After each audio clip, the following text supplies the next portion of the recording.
warahmatullahi wabarakatuh. Perkenalkan, nama saya Susi Rosmania dari tingkat 1C Akademi Keperawatan Husada Karya Jaya. Nomor induk mahasiswa saya yaitu 02228107. Tujuan saya membuat video ini adalah untuk memenuhi tugas ujian tengah semester mata kuliah Bahasa Indonesia. Di sini saya akan membahas tentang penyakit anemia. Anemia itu apa sih? Nah, di sini saya akan memberitahu maksud dari penyakit anemia. Anemia itu adalah suatu kondisi di mana kadar hemoglobin lebih rendah daripada normalnya. Gejala umum penyakit anemia sering disebut dengan 5L, yaitu lemah, letih, lesu, lalai, dan lelah. Kita juga kemungkinan akan merasakan pusing, berkunang-kunang, susah konsentrasi, sering mengantuk. Terkadang orang menganggap anemia dan tekanan darah rendah itu sama, padahal itu dua hal yang berbeda loh. Yuk kita simak perbedaannya. Anemia berhubungan dengan kadar hemoglobin yang kurang di dalam darah, sedangkan tekanan darah rendah berhubungan dengan kerja jantung yang kurang kuat memompa darah ke seluruh tubuh.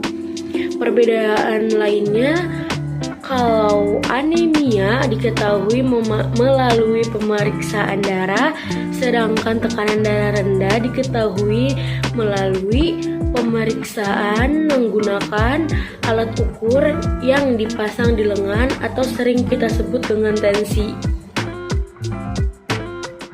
Apa saja yang terjadi di dalam tubuh kita ketika kita mengalami penyakit anemia? Bila kita mengalami penyakit anemia, sel-sel tubuh kita tidak mendapat cukup oksigen. Mengapa? Karena di dalam tubuh sel darah merah, hemoglobinlah yang berfungsi mengikat dan menyalurkan oksigen ke seluruh tubuh. Jadi bila kadar hemoglobinnya kurang, maka jumlah oksigen yang dibawa ke sel darah merah ke seluruh tubuh juga tidak akan cukup. Makanya badan kita ketika kita mengalami anemia itu akan terasa lemah dan sulit berkonsentrasi.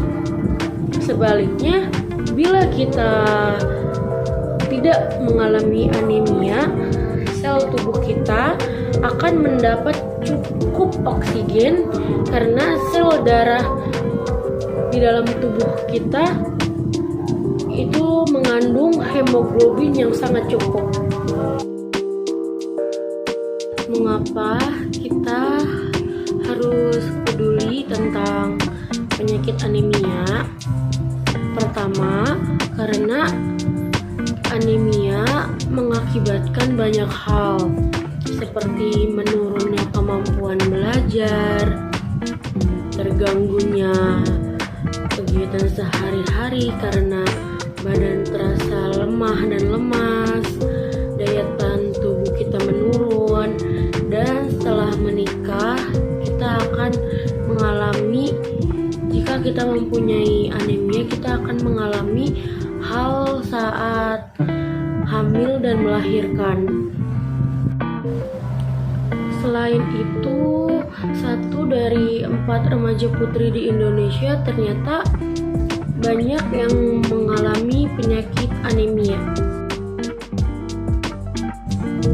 Penyakit anemia disebabkan oleh 3 faktor, yaitu penyebabnya yang pertama, kekurangan asupan protein, asam folat, vitamin B12, dan zat besi.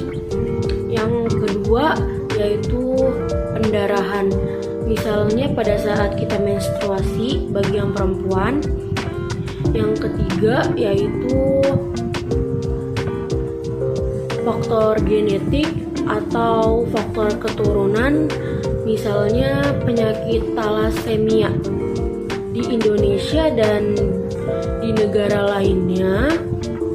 Faktor utama dari penyakit anemia yaitu kekurangannya asupan dari zat besi.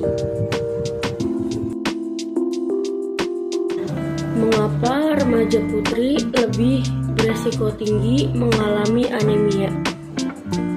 Remaja putri lebih beresiko tinggi mengalami anemia karena disebabkan oleh 3 hal berikut. Yang pertama, kebutuhan zat besi yang tinggi karena pertumbuhan dan perkembangan yang cepat di masa pubertas. Yang kedua adalah kehilangan zat besi akibat pendarahan saat menstruasi. Yang ketiga, kebiasaan makanan yang kurang baik, yaitu asupan zat besi yang kurang, terutama dari pangan hewani.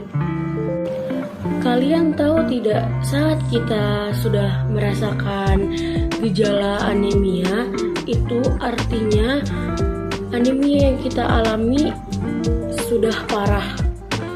Kekurangan zat besi di tahap awal seringkali tidak mengalami gejala atau menimbulkan gejala yang bisa kita rasakan.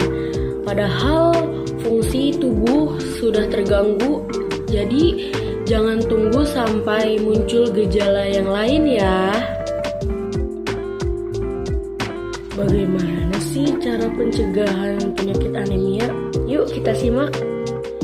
Yang pertama, caranya penuhi kebutuhan harian zat besi dengan mengkonsumsi makanan yang kaya sumber zat besi, baik bersumber dari pangan hewani maupun pangan nabati, serta minum tablet tambah darah atau TTD 1 tablet 1 kali seminggu. Selain itu, konsumsi buah kaya vitamin C akan meningkatkan penyerapan zat besi. Beberapa contoh bahan pangan hewani dan bahan pangan nabati yaitu ada hati ayam, daging sapi, kemudian ada kacang hijau, kuning telur, terus ada bayam merah, tempe, ikan, ayam, kacang merah. Nah, itulah beberapa contohnya. Selain kandungan zat besi yang secara umum lebih tinggi, zat besi dari pangan hewani diserap tubuh dengan lebih baik dibandingkan dari pangan nabati. Gitu. Sayangnya beberapa orang tidak mau memakan pangan hewani karena mereka takut gemuk, ya, terutama daging, karena mereka mengiranya mengkonsumsi daging itu bisa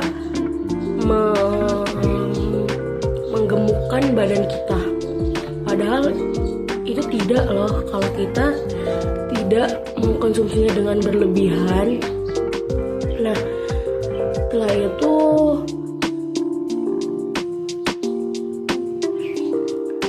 agar tidak mengalami kegemukan,